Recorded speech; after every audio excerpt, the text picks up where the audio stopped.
Le handball est fantastique, la voix enthousiastique, bienvenue dans cette nouvelle vidéo sur la chaîne où là on va parler de l'équipe de France féminine qui va entamer sa demi-finale olympique contre la Suède. Ce sera ce jeudi 7 août 2024 à 16h30 au stade Pierre-Mauroy à Lille, Villeneuve-d'Ascq, devant 27 000 personnes, presque 27 000 personnes. C'est un truc de fou. Elles ont fait le record du monde de participation, d'assistance, de public pour un match de handball féminin lors du précédent match en quart de finale contre l'Allemagne. Et ça, c'est une performance à elle seule. Les joueuses d'Olivier Crumbles arrivent en demi-finale olympique. Alors je vais être très transparent et très honnête avec toi avant de te faire cette vidéo. Je te tourne cette vidéo alors que je viens de faire ma vidéo débrief à chaud de l'équipe de France masculine qui vient de se faire éliminer tout à l'heure. Donc c'est pour bien comprendre le continuum. J'ai mis un peu de temps à reprendre mes esprits, à rediffuser un petit peu les contenus, que ce soit sur les comptes sur Facebook ou que ce soit sur Instagram. D'ailleurs, si tu veux me suivre sur Instagram, je t'invite à cliquer sur le lien qui se trouve dans la description où je suis très actif en ce moment. Je lâche énormément de stories dans ce secteur-là et je sais que le public handball se trouve beaucoup sur Facebook. Je communique énormément, que ce soit avec des fans de hand français et internationaux. Je me trouve énormément sur Facebook, un petit peu sur X pour pouvoir notamment choper quelques photos et prendre quelques infos, mais c'est pas là où je suis le plus actif. Je suis sur Instagram et sur Facebook, notamment sur la page Facebook Enthusiastique. On va rentrer maintenant dans cette vidéo preview. Qu'est-ce que c'est qu'une preview en fait sur la chaîne? Comment on voit les choses? C'est-à-dire qu'il y a plusieurs séquences dans cette preview. D'abord, la séquence Yago, où on va parler un petit peu, on va mesurer le momentum, la dynamique des équipes qui vont participer justement à ce match, et surtout que cette vidéo est d'abord centrée autour de l'équipe de France, par rapport à l'adversaire qui est la Suède. Il y a là donc la séquence Yago. Ensuite, on va parler des choix de l'entraîneur et de la composition de l'équipe, comment ça va se passer à ce niveau-là, que ce soit au niveau du set majeur ou que ce soit au niveau du banc. Ensuite, nous allons parler de la séquence que j'appelle Money Time, avec une grosse question sur la gestion du match, sur un contexte, sur un élément particulier autour de cette rencontre. Ensuite, la séquence suivante après le Money Time, c'est une séquence que j'appelle experte de défi, où là, on va focaliser sur une joueuse qui peut être le facteur X, le facteur déclenchant pour la prestation à venir de l'équipe de France face à la Suède. Et à la fin, le futur, c'est-à-dire le pronostic, qui va gagner et de combien. Si tu veux voir exactement ce résultat-là, je t'invite à passer tout ce qui est au milieu et aller à la fin de la vidéo et savoir comment je vois les choses. Dans la vie, c'est comme ça, il faut se mouiller, il faut se dire comment on perçoit. Là, c'est purement de l'instinctif, purement de l'intuitif. Et si toi, tu sens les choses différemment, ben, en commentaire, dis-moi comment tu sens les choses et on entre dans une conversation ensemble. On rentre donc dans la première séquence, la séquence Yago. D'abord, présentation de l'équipe de Suède qui arrive notamment dans sa phase préliminaire de ces Jeux Olympiques. Elle a fini deuxième du groupe A avec notamment un bilan de 4 victoires et une défaite, 140 buts marqués contre 125 encaissés, soit une moyenne de 28 buts marqués contre 25 encaissés. Et en quart de finale, lors de son précédent match, c'est donc une victoire qui s'est proposée à la Suède, mais une victoire qui s'est faite dans la douleur contre la Hongrie, 36-32 après prolongation, sachant qu'à la mi-temps de ce match dans le temps réglementaire, il y a eu 16-15, et à la fin du temps réglementaire, 29 partout. Et donc, il faut savoir aussi que dans ce tournoi olympique, que ce soit chez les filles ou chez les garçons, il y a pas mal de matchs qui arrivent aux prolongations. Rien que pour les garçons, il y en a eu 2 en quart de finale, et là, c'est le match des filles qui était le plus serré. Et en termes d'efficacité, les Suédoises, dans ce match contre la Hongrie, ont fini à 36 sur 55, soit 65% de réussite, avec notamment 11 sur 16 à 6 mètres, 7 sur 13 à 9 mètres, 7 sur 11 sur les ailes et 5 sur 7 en contre-attaque, ainsi que 5 sur 6 en percée de la part de la base arrière qui rentre pour pouvoir créer son tir à 6 mètres. Et donc, c'est une équipe qui est très polyvalente, qui peut marquer dans différents domaines de jeu, et à mentionner notamment dans cette équipe 3 joueuses qui ont beaucoup marqué lors de la dernière rencontre contre la Hongrie. Faire attention donc à Nina Kopang, l'arrière droite, qui est à 7 sur 10, Lynn Blom est à 6 sur 8, et Elin Hansson est à 6 sur 9. Et attention à la gardienne Johanna Bunsen, 22 sur 52 lors du match de la Hongrie, à 42%. C'est énorme. quand tu fais un match à plus de 40%, demande à Vincent Gérard chez les garçons, eh ben, tu as de très grosses chances normalement de pouvoir l'emporter. Normalement. Suivez mon regard. Bref, on va pas y revenir. L'impression que laisse cette équipe de Suède, c'est énormément d'intelligence, beaucoup de maîtrise, elles connaissent leurs points forts, elles accentuent beaucoup dessus. Aussi, c'est une équipe qui joue beaucoup sur grand espace, comme dans toutes les équipes scandinaves. Ça envoie, ça court, ça cavale énormément. Et c'est également, par contre, une équipe en défense qui est, on peut les prendre en défaut, en percée, quand on part des 9 mètres. Et ça tombe bien, on a les joueuses pour pouvoir répondre à cela, parce que l'équipe de Hongrie, dans le match précédent, a eu 9 buts marqués en percée sur 10 opportunités qui se sont présentées. Et donc c'est le seul point où on peut peut-être les prendre en défense quand on arrive lancé dans les 9 mètres. Et ça, comme je te l'ai dit, on a des arguments pour pouvoir aller dans ce point-là dans l'équipe de France féminine. Quant à la France féminine, justement, elle a fini première du groupe B, donc du tournoi olympique, lors de la phase préliminaire, 5 victoires, la meilleure attaque avec 159 buts marqués contre 124 encaissés, soit une moyenne de 31,8 marqués contre 24,8 encaissés. En quart de finale, victoire donc contre l'Allemagne sur le score de 26-23 dans une rencontre qui aura été globalement maîtrisée. À la mi-temps, il y avait 13-10. Et cette équipe de France, c'est une équipe qui est très polyvalente en attaque, qui peut marquer dans tous les domaines de jeu, vraiment un petit peu partout. Là où elle se distingue le plus, c'est surtout en percée. On pense à Estelle Zeminko, ou alors dans des combinaisons distillées par cette lumineuse joueuse qui est Tamara Horacek, qui est la demi-centre, l'organisatrice, la dépositaire du jeu exceptionnel de cette équipe de France, qui voit tout, qui sent tout avant tout le monde. Mais c'est aussi Tamara, une joueuse qui peut scorer, puisque lors de ce match contre la Hongrie, elle a scoré à 7 sur 9. Et Laura Flip, l'arrière droite, a scoré à 4 sur 6. Estelle Zeminko a scoré à 4 sur 7. Aussi en défense, grosse activité défensive de l'équipe de France. Paoletta Fopa est la patronne dans ce domaine. Bien sûr qu'elle score de son poste de pivot avec un jeu sans ballon exceptionnel et poser des écrans qui sont à montrer dans toutes les écoles. Ça, Paoletta, c'est une des meilleures du monde, si ce n'est la meilleure du monde à ce rôle-là. Et ce qu'on peut voir aussi, c'est que donc forcément en défense, Laura Glauser, la gardienne, elle a joué tout le match de quart de finale et elle s'en est sortie contre l'Allemagne, elle s'en est sortie avec 13 sur 36 avec 36%, ce qui est un pourcentage correct pour une gardienne de but, sachant qu'elle a joué toute la rencontre. Aussi maintenant, donc je te disais que Paoletta, je vais faire un petit focus sur elle un petit peu plus tard dans cette vidéo, mais elle a un rôle absolument essentiel. Maintenant, on va se focus sur l'équipe de France et on va voir au niveau des choix du sélectionneur qui est Olivier Crumbles. Alors, déjà, pour pouvoir composer l'équipe, il y a une information qui est tombée tout à l'heure, à savoir que les remplaçantes vont revenir dans leur statut de remplaçante, puisque Léna Granvaux, qui était blessée à un doigt de la main gauche, et ainsi que Sarah Bouktit, qui était blessée, qui était souffrante à l'épaule, vont beaucoup mieux et maintenant réintègrent l'effectif qui va jouer les demi-finales, réintègrent leur poste de titulaire, et ainsi Grace Zahadi et Oriane Ondono retournent à leur statut de remplaçante après avoir fait l'intérim pendant 2 matchs notamment.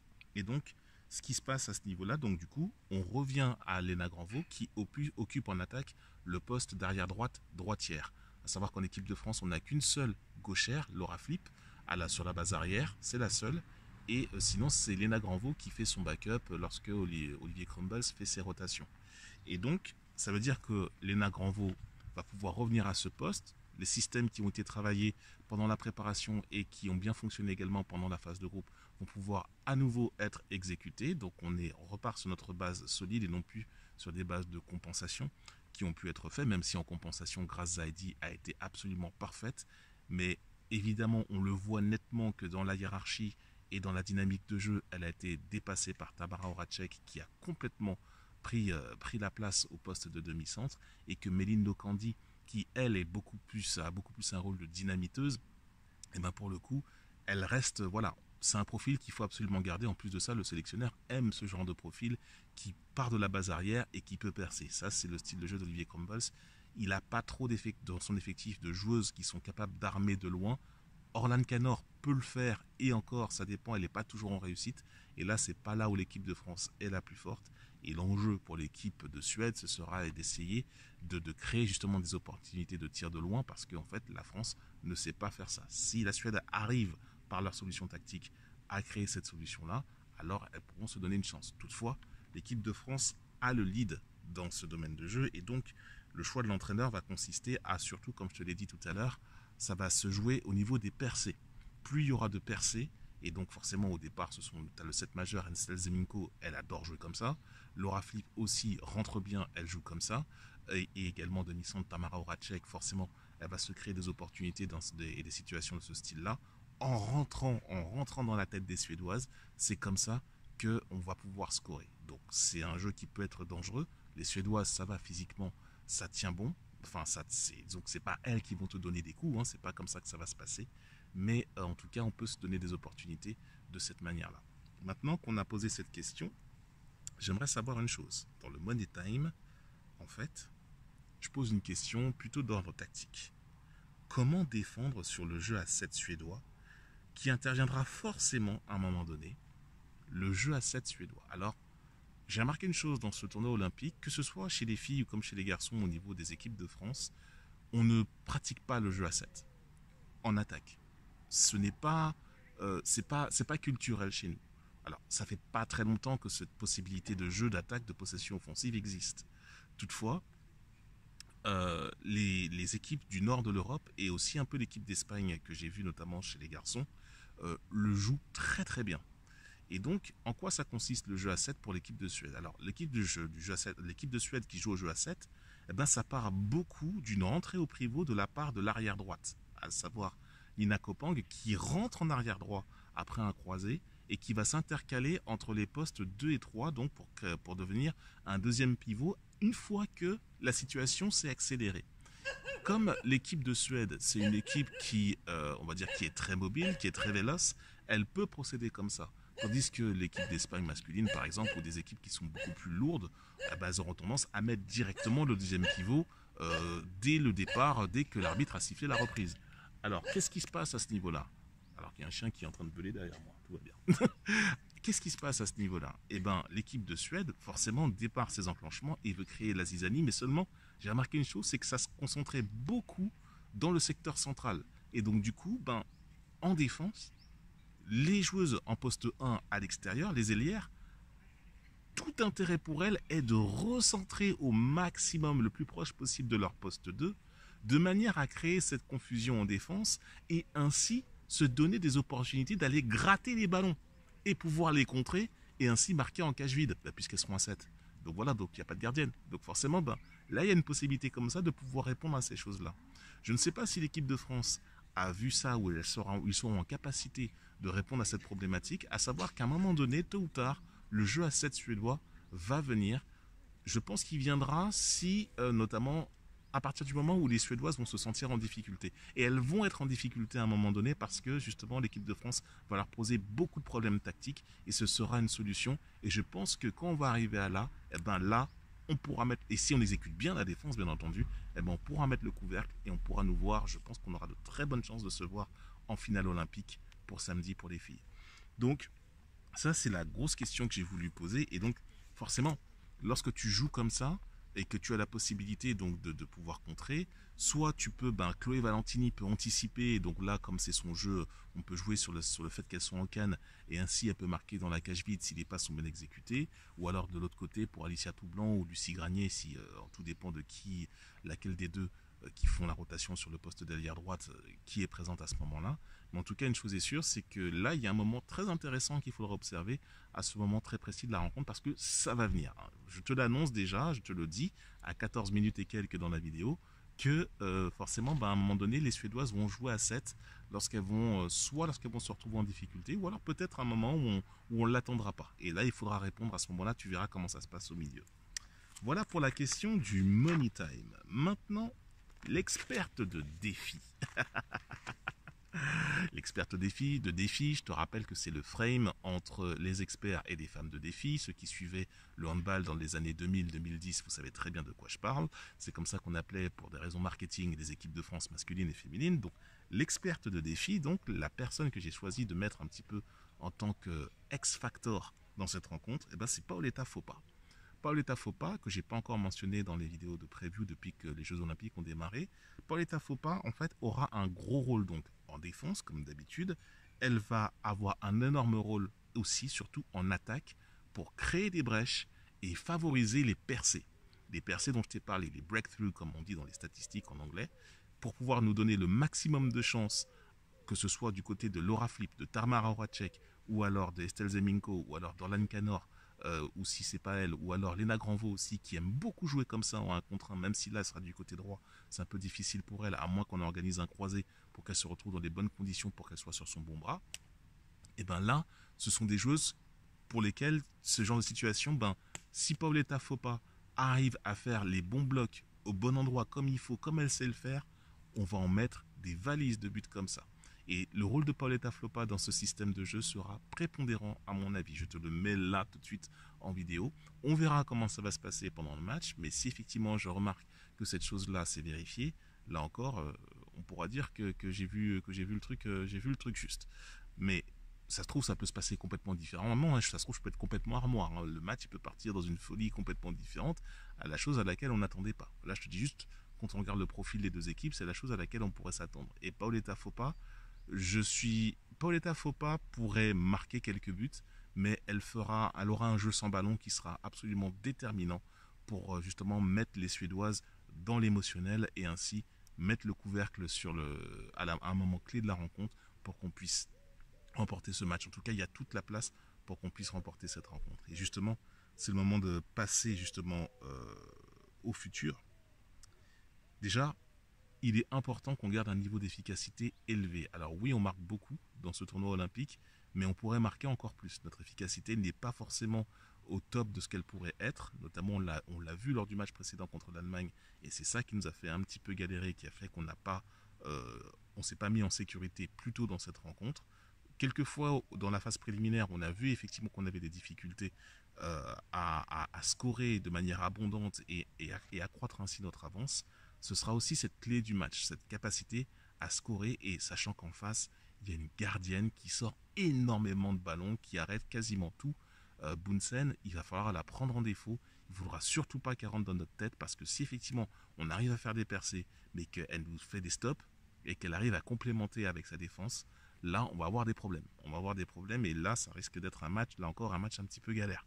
Donc là aussi, il faudra être archi efficace, précis au shoot, pas de fioriture, et scorer ce qu'il y a à scorer quand il faut scorer. Voilà, tu vas me dire, une fois qu'on dit ça, c'est facile, mais là, je t'ai fait toute la démonstration pour arriver à ce résultat-là, pardon. Et donc, le pronostic, le futur, moi, je vois quand même la France galérer un peu et gagner d'1 but. Je vois la France féminine en finale olympique, mais ça va valoir cher. On verra si la prophétie va se réaliser demain à la fin de la rencontre, aux alentours de 18h15, par là environ, à la fin de la rencontre. En tout cas, je suis impatient de voir ce match. Ça va être très intéressant, et surtout qu'il ne nous reste plus que l'équipe de France féminine pour pouvoir vraiment vibrer très haut au niveau du handball, sachant que l'équipe de France masculine est donc sortie. En sachant aussi, pour te dire que s'il y a la finale aura lieu ce samedi aux alentours de 21h30, en tout cas je crois, ce sera en fin de journée. La finale féminine aura lieu à ce moment-là, sachant que la finale masculine a lieu en milieu de journée à 13h le dimanche, le dernier jour des Jeux Olympiques. Donc on s'approche de la fin tranquillement, en espérant que j'aurai encore une autre preview, une preview de la finale à te proposer. En tout cas, on va vibrer et vraiment faire des choses très cool ensemble. Et juste après, forcément après la rencontre de demain, il y aura donc une vidéo débrief, et te dire qu'aussi que l'autre demi-finale va opposer la Norvège au Danemark, et donc forcément la France, si elle gagne, sera opposée à l'une de ces deux nations. Et je mets mon petit billet pour la Norvège. France-Norvège en finale des Jeux pour le tournoi féminin. On pouvait le pronostiquer avant le début du tournoi, tellement ces deux équipes sont un petit peu au-dessus du plateau. Et donc je te disais donc que la finale des Jeux Olympiques pour le tournoi féminin aura lieu à 15h samedi. C'est la petite finale qui a lieu à 10h du matin, et la grande finale à 15h samedi après-midi. Allez, je pense que j'ai tout dit, que j'ai été complet. Commente si tu es d'accord ou pas d'accord avec moi dans cette vidéo. Si tu l'as liké, si tu l'as aimé, tu mets un pouce. Si tu l'as pas aimé, tu mets un pouce en bas. Mais tu mets quelque chose, s'il te plaît, ça pourra aider la chaîne à pousser et à grandir. Je te souhaite en tout cas une belle fin de tournoi olympique, plein d'autres choses à venir encore sur la chaîne. Prends soin de toi et allez les bleus, rendez-nous fiers.